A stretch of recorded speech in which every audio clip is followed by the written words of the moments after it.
Zeno, abração. Abraço, até mais. Valeu. Bom, falar sobre educação, a gente estava falando aqui, a Natália Pazzi disse que amanhã encerra, né? Essa fase de transição, os grupos de transição que foram criados e tal, para fazer um diagnóstico. Aliás, vou te falar, hein, que está saindo nesses diagnósticos, dá até medo e na educação não é diferente. Mas para falar um pouquinho sobre isso com a gente, viu, Garrafa, e com os nossos ouvintes, está aqui a Priscila Cruz, educadora. Ela é presidente executiva do Todos pela Educação e é uma das convidadas lá, que está lá participando, voluntária, para compor esse grupo da educação. Deve estar com os cabelos em pé. Priscila Cruz, bom dia para você, obrigado por atender. Eu sei que você tem um prazo bem curtinho, que tem trabalho pra caramba, te agradeço demais pela presença aqui na Rádio Bandeirantes. Eu que agradeço, é um prazer sempre falar com vocês aqui da Rádio Bandeirantes, Agostinho, Felipe. Eu não tô com o cabelo em pé porque as mulheres usam presilha, grampo, então a gente controla. Mas deve estar assustador o que você tá vendo aí, né? Sim, a gente já vinha acompanhando a questão orçamentária, né, com os dados oficiais que saíam ao longo desses anos todos, mas o que a gente viu quando abriu essa caixa preta da gestão do Ministério da Educação, quando essa interação ficou mais intensa por conta dessa nossa participação na transição, o que ficou, assim, ainda mais assustador é que, para além dos cortes, que eu acho que todo mundo acabou sendo, inclusive, uma marca, né, desses 4 anos da gestão do governo Bolsonaro na educação, os cortes orçamentários, para além dessa redução orçamentária, o que a gente pôde observar mais de perto foi, desculpa usar essa palavra, mas foi uma certa bagunça, né? O ex-ministro Weintraub usava a palavra balbúrdia, eu vou usar a palavra bagunça mesmo, porque o que a gente pôde ali observar nas interações que foram feitas com o Ministério da Educação é um descaso muito grande em relação ao INEP. O INEP, lembrando aqui os ouvintes, é o órgão que cuida das avaliações e dos exames, por exemplo, o Enem, a Prova Brasil, o SAEB, que depois gera o IDEB e que dá para a gente o resultado de aprendizagem dos alunos em língua portuguesa e matemática, que é um acompanhamento muito importante para a educação básica. Então, um descaso muito grande em relação ao INEP, que tem o seu corpo de servidores absolutamente, assim, desfalcado, né? Nas conversas durante a transição, a gente pôde averiguar uma ausência de servidores na ordem de metade, né? Quer dizer, a gente teria que repor pelo menos metade, o dobro, né, do que tem hoje de servidores para poder dar conta dessas avaliações todas. Então, teve muita demissão e muito servidor que pediu demissão nesse período todo, então a equipe está bastante desfalcada, e o banco de itens, que é o conjunto de questões que são utilizadas tanto na Prova Brasil, SAEB, quanto no Enem, também não houve investimento. Então, esse próximo Enem agora de 2023, se não tiver uma ação muito forte, essa foi uma das recomendações do grupo de transição, se não tiver um investimento rápido e forte para a construção desse banco de itens, das questões do próximo Enem, tem um risco aí do Enem ter uma dificuldade enorme de ser executado. Então, INEP, na SEB, que é a Secretaria da Educação Básica, uma série de programas que não saíram do papel, aqueles que saíram acabaram sendo voos de galinha, né, assim, um impacto muito pequeno, então um investimento, mas com pouco impacto. No ensino superior a mesma coisa, CAPES, FNDE, então a gente tem aí um diagnóstico bastante preocupante em relação à educação. A gente já esperava que ia ter isso, em termos orçamentários, aqui só para colocar um número, de 2018 para agora para o final de 2022, o que a gente viu foi uma redução de 20 bilhões de investimentos não feitos na educação básica por parte do governo federal, então, assim, 20 bilhões de queda nesse orçamento, um corte de 97% na linha orçamentária dedicada à educação infantil. Hoje, Agostinho, o que tem de recurso no MEC em educação infantil dá conta de construir uma creche.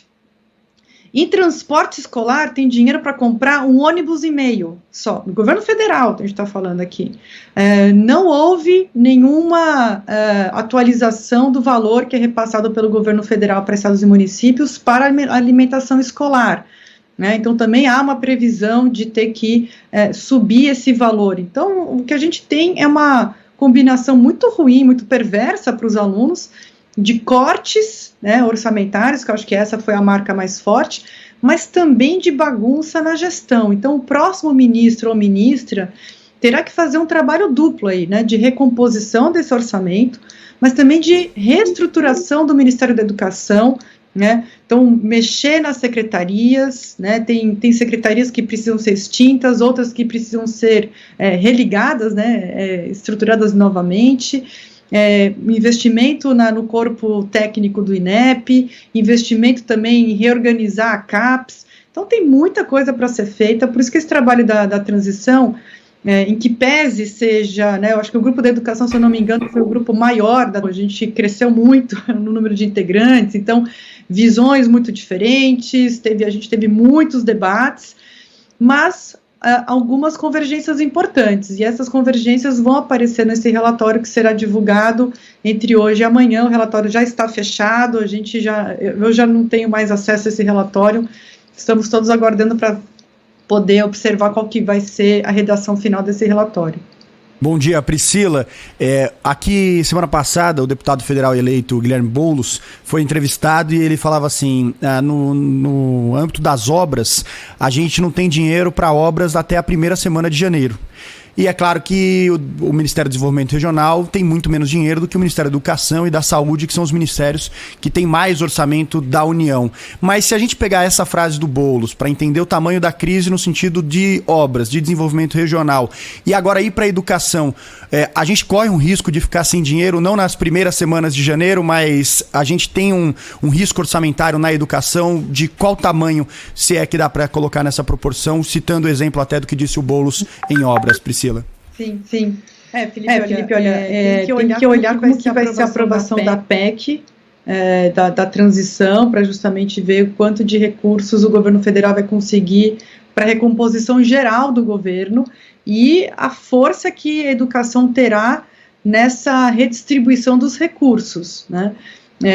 Como eu disse, se a gente quiser voltar para o orçamento que o MEC tinha no final de 2017, está faltando 20 bilhões, né? Então 20 bilhões deveriam ser direcionados para o Ministério da Educação. Eu acho difícil esse recurso todo ir para o Ministério, até porque tem que ter uma reestruturação vinda primeiro, né? Quer dizer, tem um sequenciamento correto para que os orçamentos sejam recompostos. Então, aqueles programas que já estão mais bem estruturados, eles precisam de dinheiro de forma mais urgente.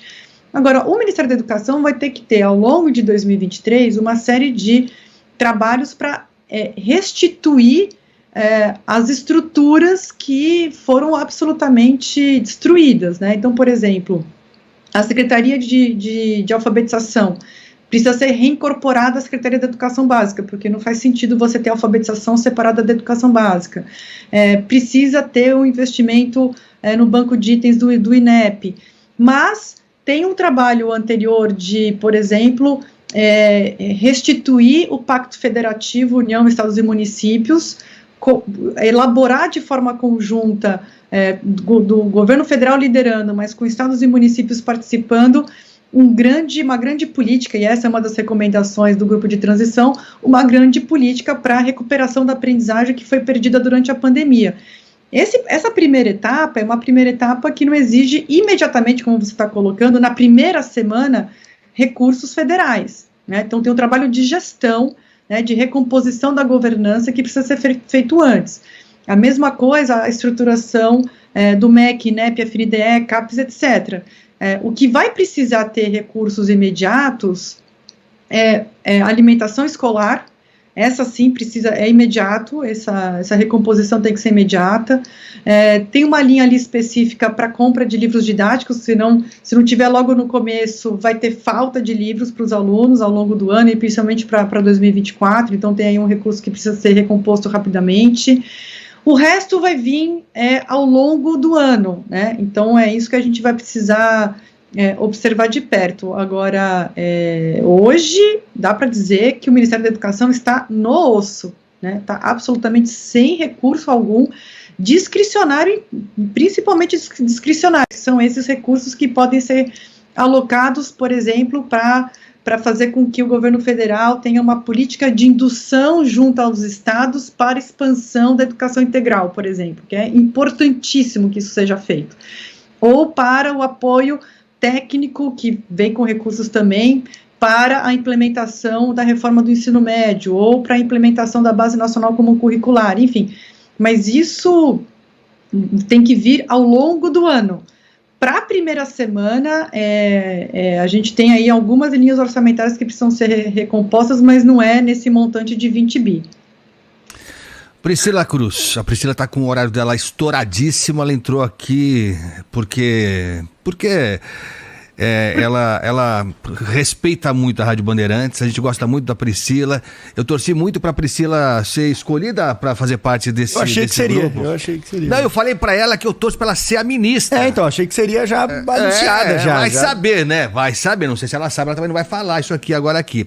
Mas olha, é triste demais, né? Como é triste a gente chegar nessa situação agora aqui, mas não dava para ser diferente, né? Não dá para ser diferente. Quantos ministros passaram por essa pasta ao longo desse governo Bolsonaro?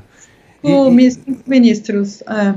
Não é? Aquela história das bíblias, né, dos pastores que tinham interferência e negociavam recursos federais com as prefeituras. Não dava para ser diferente. A gente se iludiu achando que talvez o quadro não fosse tão grave, não dava para ser realmente nada diferente do que a Priscila está contando pra gente. Priscila, obrigado pela presença aqui, boa sorte para vocês, tomara que vocês consigam fazer mágica, eu não sei como é que vai, né, acontecer esses primeiros meses, né, porque o que você falou, o Enem é um perigo, pode nem acontecer o Enem, merenda escolar, as bolsas da CAPES que não vão ser pagas, ou por enquanto não se tem recurso para isso. Enfim, tem coisa que é para hoje, né? Que para esse governo ainda, né, Priscila? Não é nem para o governo novo, é para encerrar esse governo, esse último mês aqui. A gente vai sofrer bastante ainda, né, Priscila? Mas eu não tenho muita ilusão de que esse governo vai fazer alguma coisa que realmente coloque a próxima gestão no outro patamar. E assim, um pouco fechando aqui a minha fala, Agostinho e Felipe, a gente vai ter que ter um pouco de paciência, sabe, no começo do ano que vem. Tem muita coisa para ser feita. Acho que uma imagem que eu tenho assim na cabeça é que é como se a gente estivesse pegando uma estrada esburacada. Então, primeiro vai ter que asfaltar essa estrada e depois a gente vai conseguir correr um pouco mais rápido. Mas vai ter um período aí de tapar buraco, de fazer esse asfalto novo, vai ter que arrumar a casa. Eu acho muito difícil, por mais que o presidente eleito consiga nomear um ministro, uma ministra absolutamente assim, espetacular, e tem bons nomes por aí, e não serei eu, com certeza, posso já adiantar aqui para vocês, mesmo que tenha esse nome espetacular, essa pessoa vai ter que montar uma equipe, vai ter que fazer um trabalho de rearranjo, de arrumar essa casa, asfaltar essa estrada para depois aí sim botar o carro para poder correr mais rápido. Mas a gente vai ter que ter um pouco de paciência, porque foram 4 anos de muita destruição. Só para aproveitar rapidinho, que você tem que liberar aqui a Priscila, mas o Mais Médicos, que é uma parceria do Ministério da Educação com o Ministério da Saúde, o Mais Médicos deve voltar, esse programa foi discutido na transição e deve voltar nos moldes anterior, trazendo gente de fora, trazendo estrangeiros para trabalhar aqui no Brasil, Priscila? Não foi, esse tema não foi discutido nas reuniões com o Ministério da Educação, mas eu acho que não vai aparecer no relatório de transição, porque essa é uma ação que exige uma costura do Ministério da Saúde com o Ministério da Educação, né?